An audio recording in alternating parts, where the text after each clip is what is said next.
Welcome to our YouTube channel. In this video, we will delve into the intricate details of India's export and import dynamics, tracing the evolution of these crucial aspects of the country's economy from the 1970s to the present day. We will explore the significant changes in its export-import patterns and the impact of global dynamics on its trade relationships. Join us for a comprehensive analysis of India's export-import landscape, providing valuable insights into the country's economic journey over the years. Don't forget to subscribe to our YouTube channel to stay updated with our latest videos. By subscribing, you will receive notifications whenever we upload new content, and you will be able to get valuable insights about India's economy. To subscribe, please click on the subscribe button below this video, and don't forget to hit the notification bell to stay up to date with our latest uploads. Now let's discuss about 1950s and 60s.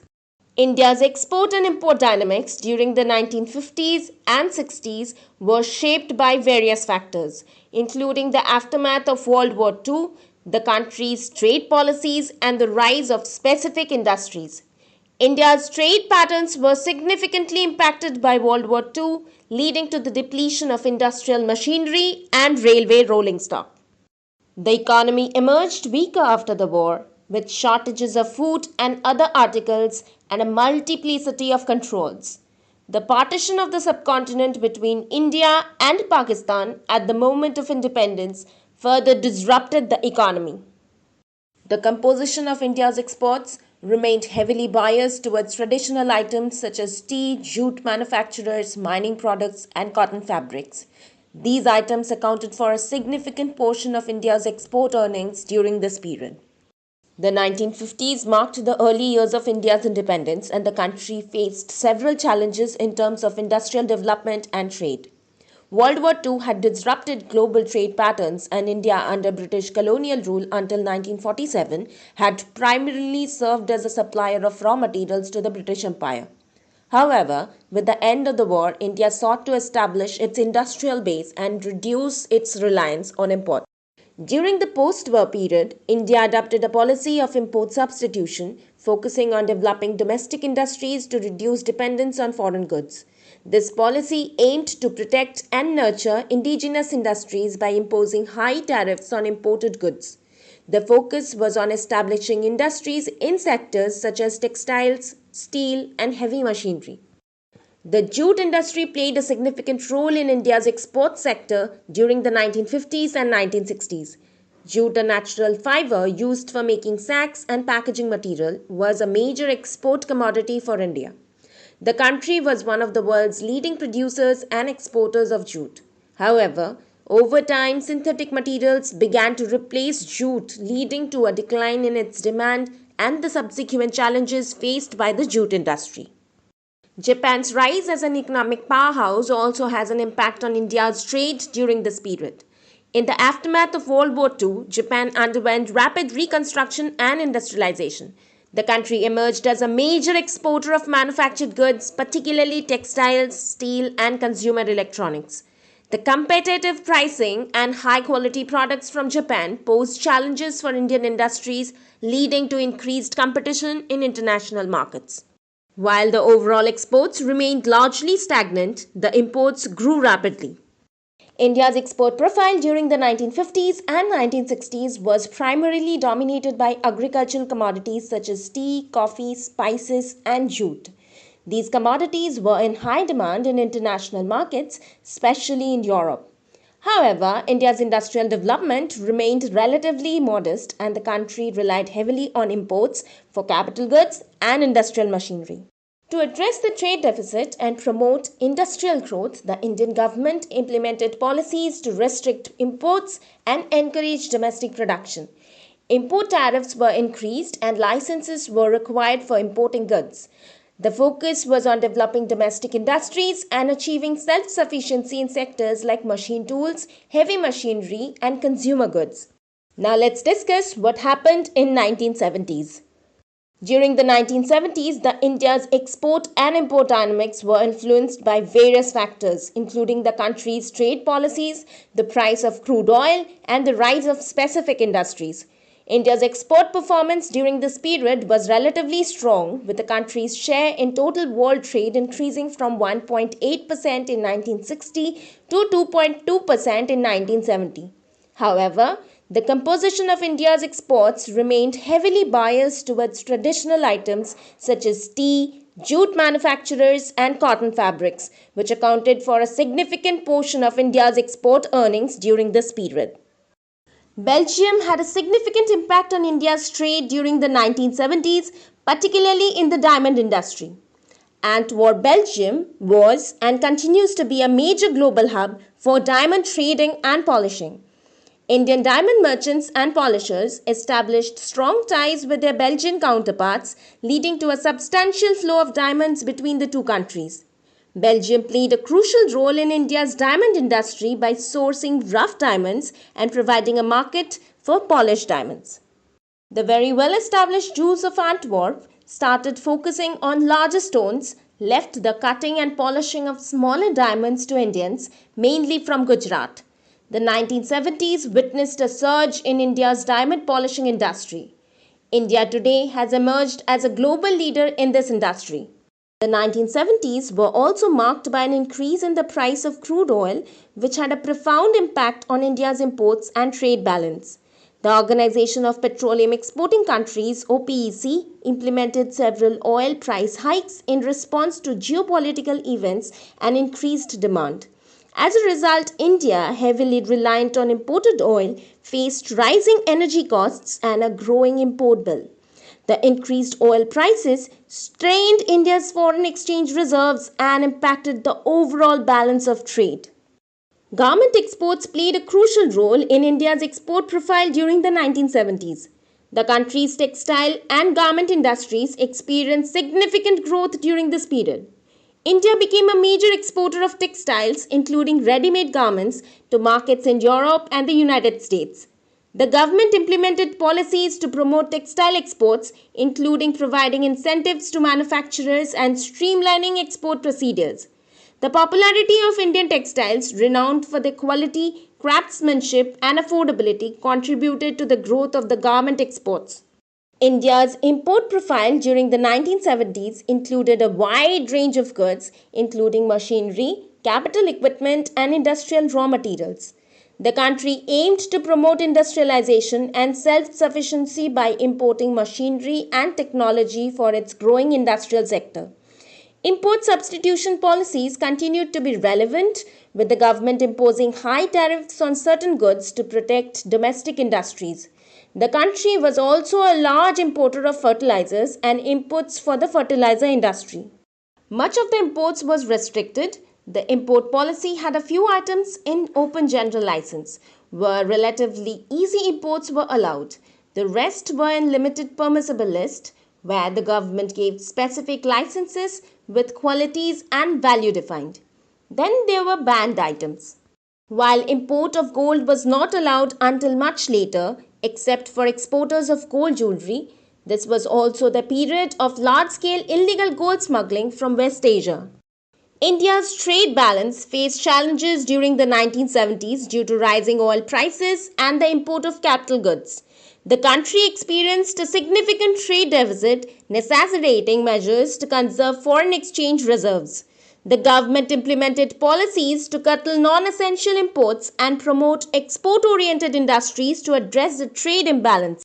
While the total exports increased from USD 2.36 billion in 1970 as percentage of GDP, they were only 3.78%.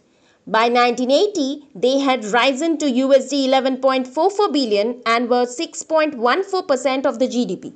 Now let's discuss what happened in 1980s. During the 1980s, India had a strong focus on import substitution industries, particularly in engineering. The country aimed to reduce its dependence on foreign goods by promoting domestic manufacturing and self-sufficiency.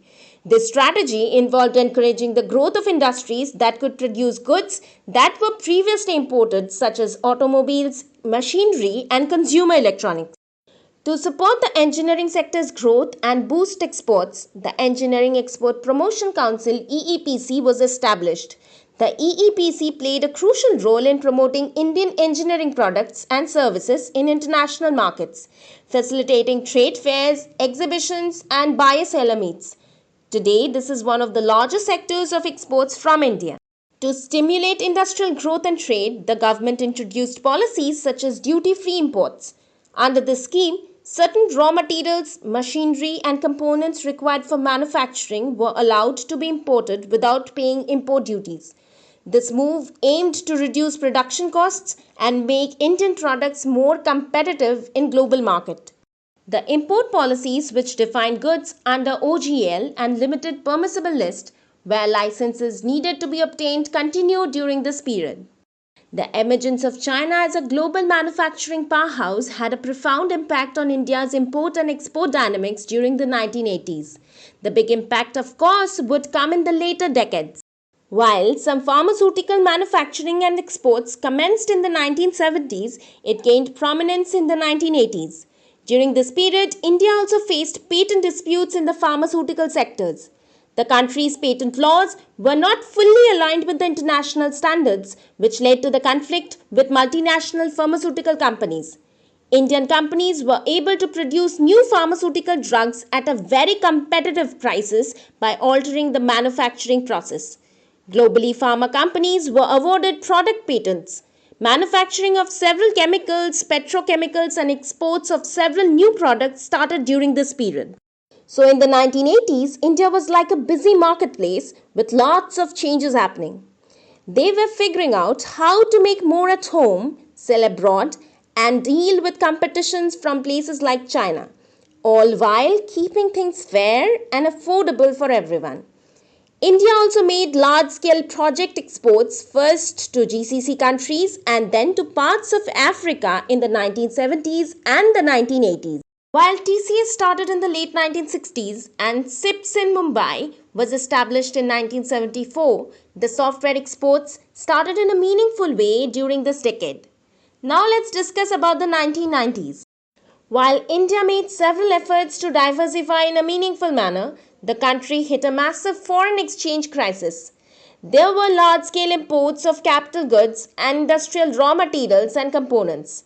By 1988-89, the trade deficit was over $9 billion on an export of $14.2 billion.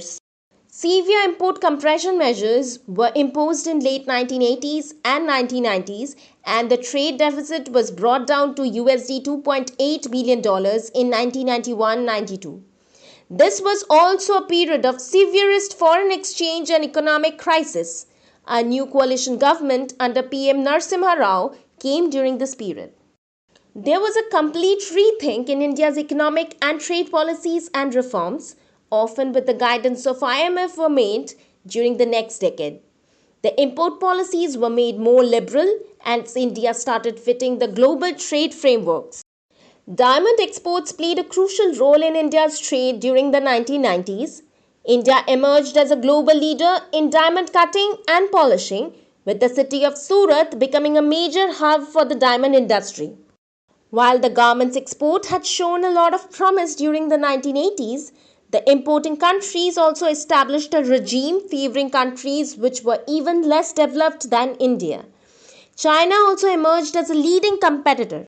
The 1990s marked a period of economic reforms in India, with the government introducing liberalization and globalization policies. These reforms aimed to open up the Indian economy, attract foreign investment, and promote international trade. As a result, import restrictions were eased and tariffs were gradually reduced, fostering increased trade with other countries. The other notable changes that happened during this period was the collapse of rupee trade to the Eastern Bloc in the later part of the 1990s. Also, the software exports gathered momentum, particularly from mid-1990s due to the so-called Y2K projects. Also, from 1994 or thereabout, VSAT links became commonplace, making software projects at multiple locations much easier. India's import profile during the 1990s saw a diversification of goods. While machinery and capital equipment continued to be imported to support industrial growth, Consumer goods, electronics, and automobiles also witnessed an increase in imports. The liberalization of trade policies allowed Indian consumers access to a wider range of products from international markets. Export oriented industries such as textiles, garments, and information technology services experienced significant growth during this period. India became a major exporter of textiles and ready made garments, leveraging its skilled labor force and competitive pricing. The country also emerged as a leading provider of IT services, including software development and business process outsourcing (BPO), capitalizing on its pool of highly educated professionals. While SIPS in Mumbai was established in 1974, the 1990s also witnessed the emergence of Special Economic Zones (SEZs) in India. SEZs were designated areas with favorable trade and investment policies aimed at attracting foreign direct investment and promoting exports. These zones provided infrastructure, tax incentives, and streamlined regulatory processes, creating an environment conducive to trade and industrial development. Post liberalization, by 1995, India's exports crossed 10% of GDP for the first time in 1995. By 2000, the total exports were USD 60.88 billion, making 13% of the GDP. It is pertinent to mention that this includes software exports, which were service exports. India's official trade data focuses on merchandise exports and gives out service exports separately. Now let's discuss about the early 2000s. The early 2000s marked a continuation of the economic reforms initiated in the 1990s, further liberalizing trade and investment policies. The Indian government continued to reduce tariffs, simplify customs procedures, and remove barriers to trade. These reforms aimed to promote competitiveness, attract foreign investment, and integrate India into the global economy. India also started to align its IP laws within the global framework. Access to Indian markets has also been eased significantly as per India's commitment to WTO and other international agreements. India's export profile during this period saw diversification and growth across various sectors. Information technology (IT) and IT enabled services (ITES) emerged as key export sectors, with India becoming a global leader in software development, IT consulting, and business process outsourcing (BPO). Indian IT companies provided services to clients worldwide, leveraging the country's skilled workforce and cost advantages. The pharmaceutical industry also witnessed significant growth in exports. India became one of the largest exporters of generic drugs, supplying affordable medicines to developing countries. The country's pharmaceutical companies gained recognition for their quality standards and cost-effective production methods. Automobile exports experienced substantial growth during the early 2000s. Indian automobile manufacturers such as Tata Motors and Mahindra expanded their production capacities and started exporting vehicles to international markets. The export of two-wheelers, particularly motorcycles, also saw significant growth, with companies like Bajaj Auto and Hero MotoCorp leading the way. While textile and garment exports continued to be a significant part of India's export profile, the share of India's textile exports has been continuously coming down. During this period, India was ranked 5th in export of garments as Bangladesh and Vietnam pulled ahead of India. Significant part of this was raw cotton, cotton yarn, and other low value added exports. In terms of imports, the early 2000s saw a rise in the import of capital goods, machinery, and electronic products. India's growing industrial sector and increasing consumer demand led to a surge in the import of machinery and equipment to support manufacturing and infrastructure development. The import of electronic goods, including consumer electronics and telecommunication equipment, also witnessed significant growth as technology adoption increased. Crude oil imports continued to be a major component of India's import basket.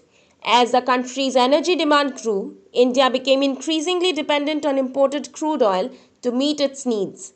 The rising global oil prices during this period posed challenges to India's import bill and trade balance. Import of gold also became a significant import apart from crude oil in this period. The early 2000s also witnessed the emergence of bilateral and regional trade agreements. India entered into various free trade agreements FTAs and preferential trade agreements PTAs with countries and regions such as ASEAN, South Korea, and the Gulf Cooperation Council GCC. These agreements aimed to enhance trade, reduce tariffs, and promote economic cooperation. Now let's discuss about the 2008 crisis. During the crisis, the first wave of impact was felt in India's export sector. Industries that heavily relied on global demand, such as textiles, garments, automobiles, and IT services, were hit hard. The economic slowdown led to a sharp decline in global demand, especially from developed countries. Orders for Indian goods dwindled, leaving exporters with empty order books. While this was short lived, paradoxically, the biggest surge in global trade happened with quantitative easing in various countries to come out of the 2008 crisis. The share of the European Union, EU, and other countries in India's export basket was 11.5% and 21.5% respectively in 2008-9. The share of the EU and other countries in India's import basket was 13.5% and 27.0% respectively in 2008-9. The IT and IT-enabled services (ITES) sector, which has been a shining star in India's export story, also faced challenges. Companies in developed economies reduced their IT spending to weather the financial storm. This resulted in a decline in IT services exports from India as clients tightened their budgets and postponed IT projects. The crisis also had an unexpected silver lining for India in the form of decreased crude oil prices. As the global economy stumbled, demand for oil declined, leading to a substantial drop in crude oil prices. This decline provided some relief to India's import bill for crude oil, easing the pressure on the trade balance. In response to the crisis, the Indian government swiftly implemented stimulus packages and fiscal measures to mitigate the impact on the economy. These measures aimed to boost domestic demand and support export-oriented industries. The government provided incentives, subsidies, and support to exporters, encouraging them to weather the storm and seek new markets. Due to significant liberalization of imports, India's trade deficit during this period rose from USD 4.25 billion in FY 2001 to USD 74.6 billion in FY 2011. Large-scale imports of consumer products from fruits and vegetables to wines and spirits became possible for the first time. The growth of mobile telephony also contributed to large-scale imports of mobile phones and parts and components. Now let's discuss about the 2010 to 2020s. From 2010 to 2023, India faced a series of economic challenges that tested the resilience of its import and export sector. In 2010, India was slowly recovering from the global economic crisis of 2008. The country's export sector gained momentum as global demand started picking up. Industries such as textiles, garments, automobiles, and IT services flourished once again. With a growing middle class and increased consumer spending, India became an attractive market for imports from around the world. However, as the years went by, India faced a new set of economic obstacles. In 2011, the country faced a balance of payments crisis due to a sharp increase in the import bill, particularly for crude oil. Rising oil prices and a high dependence on imported energy put pressure on India's trade balance. The trade deficit in 2011 was USD 119.28 billion and 6.54% of GDP. It rose to USD 122.9 billion and 6.72%. To tackle this challenge, the government introduced policy measures to reduce the reliance on imported oil. Efforts were made to diversify the energy mix by promoting renewable sources and domestic production. While these measures took time to yield significant results, they set the stage for a more sustainable import profile in the future. In 2013, India experienced a currency crisis that impacted its import and export sector.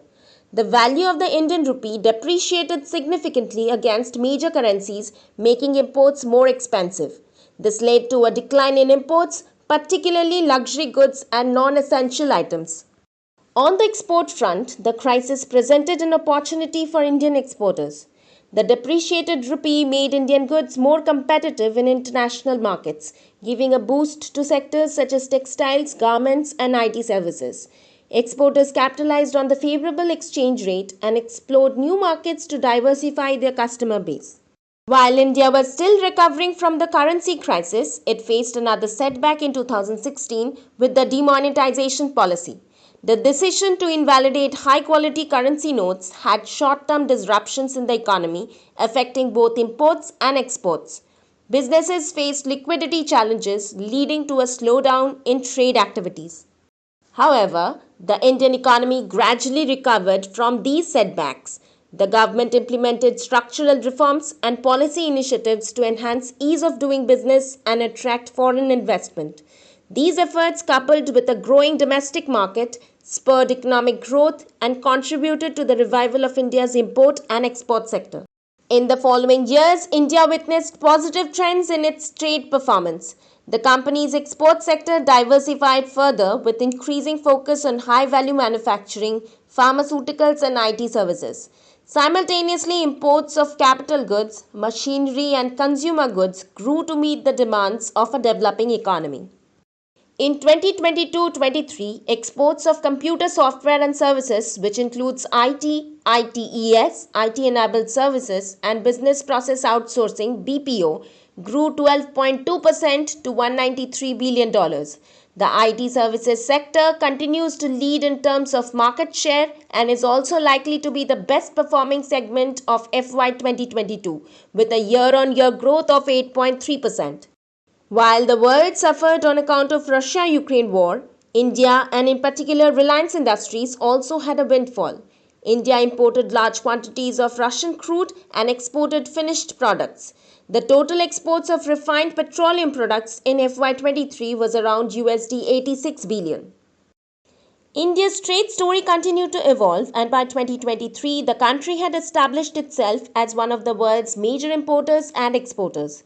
Thanks to various export initiatives and measures, such as the PLI, India is emerging as a large exporter in many new areas.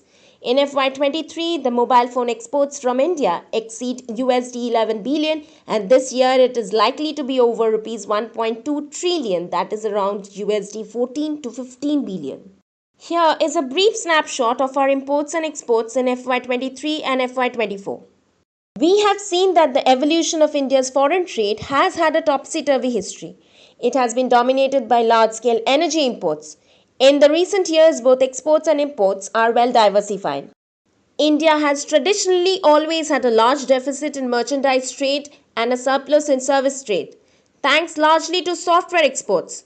With the results of PLI yet to come in, it is yet to be seen if we can replicate the early success of mobile phone exports in other sectors. That's all for today's learnings. Thank you for joining us on this insightful journey into the dynamic landscape of India's trade.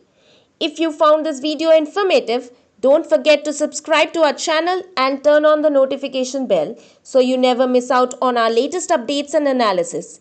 Your support helps us continue to bring you valuable content. Stay tuned for more exciting discussions on the evolving trade relationships shaping the global economy.